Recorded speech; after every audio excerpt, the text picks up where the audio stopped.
আসসালামু আলাইকুম সবাইকে। আশা করি যে যেখান থেকে আমার ভিডিওটা দেখছেন সবাই অনেক ভালো আছেন, সুস্থ আছেন। আলহামদুলিল্লাহ আমিও ভালো আছি।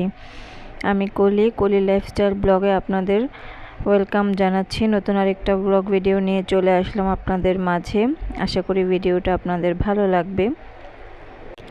এখানে আমি রান্না করে নিচ্ছিলাম, একটু মাংস রান্না করে নিচ্ছিলাম আর কি সকালের খাবারের জন্য। তো আরেক ট্যাগের মধ্যে পানি বসিয়ে দিয়েছি, এক এক দিন এক এক রকম করে আর কি এক একটা মশলা দিয়ে আর কি পানি তৈরি করি। ঔষধি গাছপালা দিয়ে তৈরি করি আর কি। একবার এক এক সময় চেষ্টা করি একটু খাওয়ার, আর বাচ্চাদেরকে বা বাচ্চার বাবাকে আমরা সবাই আর কি একটু খাওয়ার চেষ্টা করি আর কি। বাচ্চারা খুব বেশি আসলে খেতে চায় না, কিন্তু বাচ্চার বাবা খায়। এটা হচ্ছে বিকেলবেলা, তো বিকেলের বাজার নিয়ে আসলো আমার হাজব্যান্ড। তো এখানে অনেকগুলো সবজি নিয়ে আসছে। আমার হাজব্যান্ড বাসায় থাকলে দেখা গেছে যে অনেক সবজি টবজি আর কি খাওয়া হয়, কিন্তু এমনিতে ও যেহেতু বাসায় থাকে না, অন্য জায়গায় যেখানে চাকরি করে ওইখানে থেকে তারপর চাকরি করে, তো এই জন্য আমরা তো একা থাকি, এই জন্য সবজিটা এত বেশি একটা আমাদের খাওয়া হয় না। দেখতেই পারেন আপনার, খুব কমই খাওয়া হয় আসলে, কারণ বাচ্চারা খেতে চায় না। আমিও খাওয়া দাওয়া একটু কম করি, তো বাচ্চারা যা পছন্দ করে ওই ভুনা টুনা এগুলাই একটু করে দেই।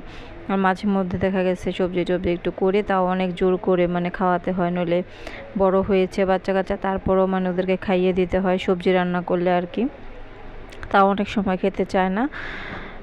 তো এটাই আমার হাজব্যান্ড মানে বাসায় থাকলে আর কি সব সময় আমার ফ্রিজ একদম সবজিতে ভরা থাকে।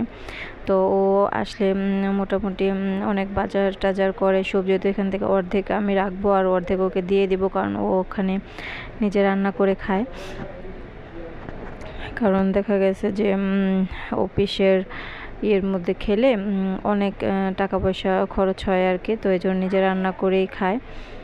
ওইখানকার অফিসের ইয়ের ক্যান্টিনে মানে খায় না আর কি। তো এটাই বলছিলাম আর কি, যে হাজব্যান্ড যদি থাকে অনেক সবজি টবজি নিয়ে আসে ও, কারণ আমার হাজব্যান্ড অনেক সবজি টবজি পছন্দ করে, ও সবজি খায়।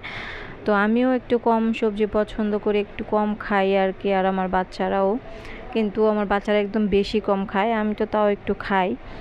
তো ওদের জন্য আর কি খুব বেশি একটা আনা হয় না। তো হাজব্যান্ড যখন বাসায় থাকে তখন অনেক সবজি টবজি আনি রান্না করি, বা ও বাজার করে নিয়ে যায়। তো যা সবজি এনেছে ওর থেকে অর্ধেক হাফ আমি রাখবো আর হাফ ওকে দিয়ে দিব, যাতে ও ওখানে খেতে পারে। তো এখানে আমি এখন আসলে রাতে রান্নার আয়োজন করছিলাম। প্লিজ ভিডিওটা এ পর্যন্ত যারা যারা আছেন ভাইয়া আপুরা আন্টিরা একটা লাইক দিয়ে তারপর ভিডিওটা কন্টিনিউ করুন।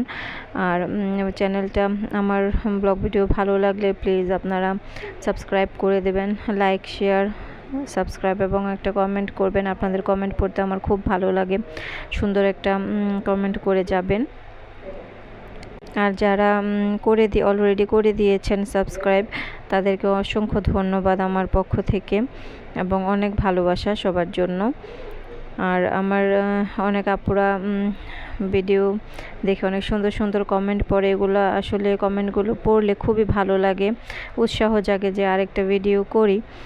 তো অনেক ধন্যবাদ আপুরা ভাইয়ারা সবাইকে, যারা যারা সাবস্ক্রাইব করেছেন এবং কমেন্ট করছেন।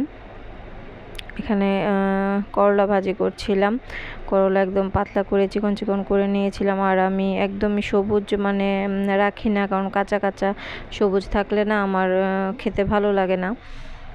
আর যারা আমার অনেক কাপড় আছে করলা তিতে হয়ে যায়, আসলে আমি রান্না করলে করলাটা একদমই তেতো হয় না।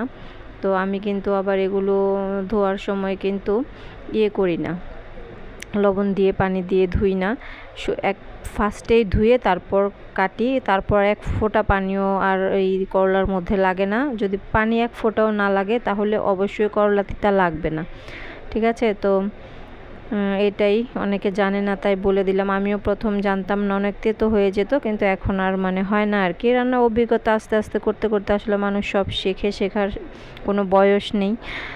তো এটাই আর কি, আস্তে আস্তে মানুষ সবই শিখে নেয়। এক সময় কোনো কিছুই করতে পারতাম না, এখন অনেক কিছুই করতে পারি। তো ভিডিওর এই পর্যায়ে এসে রান্না বাড়া আসলে সবই শেষ, এখন শুধু রাতের মানে খাবারের পালা আর কি।